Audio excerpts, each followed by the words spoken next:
pero sí sirve fingir que eso es la realidad, conseguir que el lector, aunque sepa que es un libro, tenga la impresión de que está asistiendo a una escena real. Lo que hacemos es quitarle paja, no sé si se dice aquí, quitarle carga, que no significa gran cosa, condensar. Decía Raymond Chandler, cuando hablaba de sus novelas, que no se podía decir que fuesen realistas. Él decía, bueno, cosas como esas le sucede a gente como esa en lugares como esos, pero no de una manera tan condensada. Yo lo que estoy haciendo es quitar un montón de cosas para que eso suceda en un espacio mínimo, bueno, en 2 días, en 3, en 2, 3 lugares. Es verdad que hay asesinatos, es verdad que hay etcétera, pero claro, yo estoy haciendo algo con ello, y esa es la obra de arte, digamos, esa transformación para que podamos interesarnos por aquellos sucesos.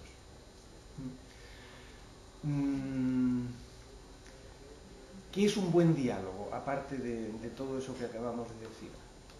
Yo creo que una de las cosas de las que adolecen los diálogos es de que a menudo el escritor es demasiado poco ambicioso. Es decir, quiere que el diálogo haga solo una cosa a la vez. Me explico. Un diálogo sirve para caracterizar a un personaje. Entonces hay escritores que utilizan pues, el lenguaje de la calle, por ejemplo, y se ponen a utilizar 3 páginas de argot para mostrar que ese individuo es de clase baja o tiene un determinado carácter, etc. Hay otros autores que utilizan el diálogo para informar al lector. Entonces se dan esos diálogos a veces un poco peculiares en el que uno le dice a otro, pues como sabes, mi hijo murió el año pasado de cáncer. Y bueno, si lo sabe el otro, ¿por qué se lo está contando? En realidad porque no se lo está contando a él, sino que me lo está contando a mí. Como sabes, hemos invertido en el Congo miles de millones y no podemos retirarnos ahora porque las inversiones todavía no han sido amortizadas, tendremos que esperar 3 años. Entonces, bueno, pues el escritor está escribiendo eso no porque la escena lo exija, sino porque el lector tiene que entender qué es lo que está sucediendo allí. Hay otras posibilidades para que se utiliza el diálogo también para hacer avanzar la acción.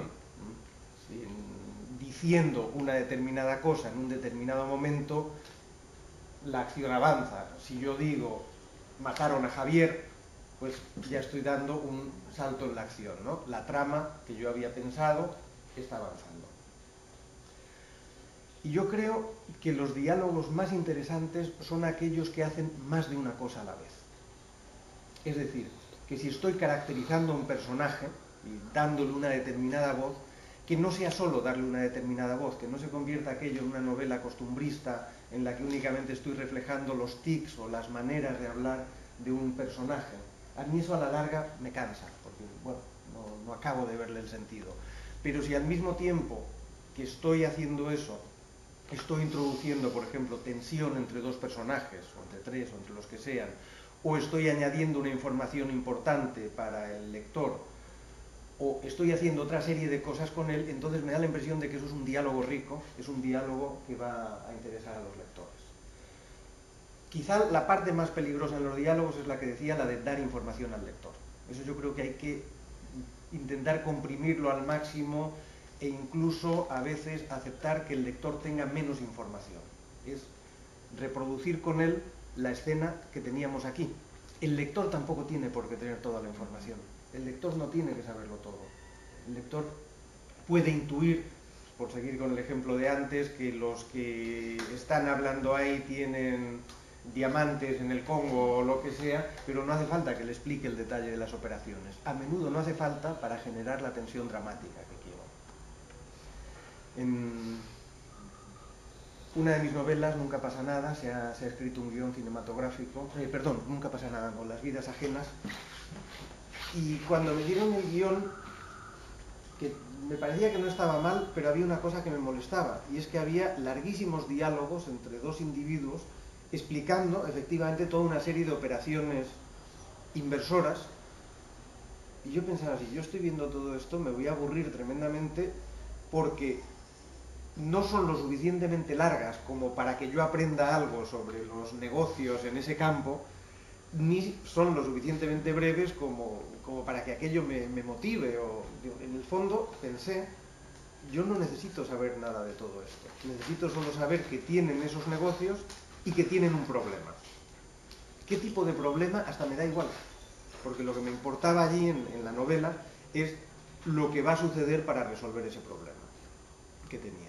Bueno, pues yo creo que eso es algo que tenemos que tener muy en mente cuando estamos escribiendo diálogos, el preguntarnos de vez en cuando, ¿de verdad tiene que saber el lector todo esto? ¿De verdad hace falta? También no solo en informaciones más objetivas, sino sobre los sentimientos de los protagonistas. Tú sabes siempre que te he querido desde que nos encontramos hace 12 años a las 3 de la tarde.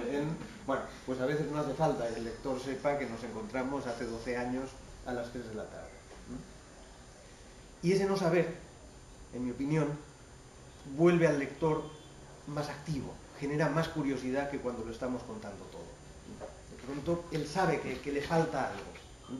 Él sabe que hay allí alguna información a la que no acaba de llegar. Hablaba de ello ayer en la conferencia. Y eso le saca un poco también de estar allí leyendo que le cuenten todo y que le expliquen todo. De pronto, como que aquello se vuelve más real, porque a lo que estamos acostumbrados en la vida es a eso, a que no sabemos todo, a que no lo sabremos además nunca la mayoría de las cosas. Tampoco es necesario al final de la novela dar todas las explicaciones, como en esas novelas antiguas de detectives, en las que al final el detective dice, pues fue fulanito el que mató a Mengana porque cuando vino y entró por aquella puerta y dejó una huella allí y tal. Hoy yo creo que eso ya no hace falta, en la mayoría de las novelas, por lo menos. Bueno, tenéis... Sí. No sé si han visto la película Antes del atardecer. ¿De qué? La que continúa después de... Sí. Sí, sí, sí. Es una película en la que... Sí, voy a caerle toda la información. Sí. Pero no tan poquita que todo el mundo diga aquí. Lo que pasa es que esta es la segunda parte de una película llamada Antes del amanecer, en la que una pareja interpretada por Ethan Hawke, no me acuerdo una actriz francesa, claro, se encuentran en un tren viviendo una historia amorosa increíble y se despiden con la promesa de encontrar como un lugar en una determinada fecha, en una determinada hora. La siguiente película es 9 años después y narra más o menos en tiempo real, o casi en tiempo real, todo el transcurso del día, desde que se encuentran en la librería donde él es escritor hasta que llegan al departamento de él. Y absolutamente todo en la película es diálogo. Entonces, bueno, yo no la he visto, no vamos a comenzar, pero por ejemplo me parece muy interesante cómo utiliza diferentes situaciones y elementos para mantener la atención entre dos sujetos, y uno se mata todo el rato de la hora y media de la película diciendo ya, en qué momento se van a decir algo. Y lo interesante es que se matiza esto con diferentes elementos en los que, por ejemplo, está mirando la ventana y ella acerca su mano y quiere acariciarlo, pero se reprime. Lo mismo con él, la forma como la mira, como se acerca a ella. Digamos, puede haber un equivalente similar en la literatura. Eso es. No, pues la verdad me interesa entonces. Sí, ayer mencionaba la de Los restos del día, que es en otra situación, pero también un poco así, esa novela del mayordomo, y que uno está esperando, decir, bueno, ¿cuándo por fin rompes el cascarón, ¿no? Y haces lo que tienes que hacer, ¿no? Pues sí, y ya digo, a mí me parece que eso genera un interés genuino del lector o del espectador por lo que está sucediendo allí, porque lo que está sucediendo de alguna manera te recuerda mucho más a la vida real que esas historias en las que te están contando todo. Es, por ejemplo, cuando... Otra cosa que a mí me molesta a menudo en el cine y en la literatura es cuando de pronto, para explicar un comportamiento de un individuo, vuelven a la infancia y te explican lo que pasó. Batman Begins, ¿no? Entonces, para entender la oscuridad del personaje y su obsesión por los murciélagos, tenemos que saber que lo encerraron de niño allí con un montón de murciélagos, no recuerdo qué historia estúpida.